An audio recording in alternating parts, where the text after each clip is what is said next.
kufundishwa apate kutenda sasa mema, na wala amejua nini maandiko matakatifu. Tunajua ya kwamba Mungu amesema usiibe. Tunajua ya kwamba Mungu amesema usizini. Tunajua ya kwamba Mungu amesema usishuhudie uongo, kwa maana yameandikiwa katika Biblia. Tukiyashika tutakuwa na imani nzuri. Lakini kama hatuyatii, hatuwezi pata uzima wa nini? Wa milele. Ujenge imani yako. Hivi ndivyo asemavyo Bwana.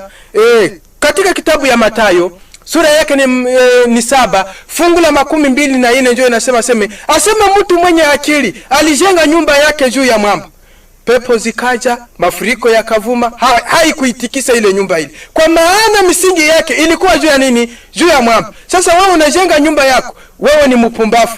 Mpumbavu yeye aliitwa na toka iweka kumchanga. Wakati anaiweka kumchanga, pepo zilikuja, mafuriko yakakuja, yakaitikisa, kwa maana haikujenga juu ya mwamba. Na mwamba ule ni nani? Ni Kristo. Ujenge imani yako, hivi ndivyo asemavyo Bwana. Lakini usijenge imani yako, hivi ndivyo asemavyo mwanadamu. Mwanadamu atakufikisha wapi? Hawezi kufikisha wapi? Fasi ni lazima tujenge imani yetu, hivi ndivyo asemavyo Bwana. Lakini wengi kwa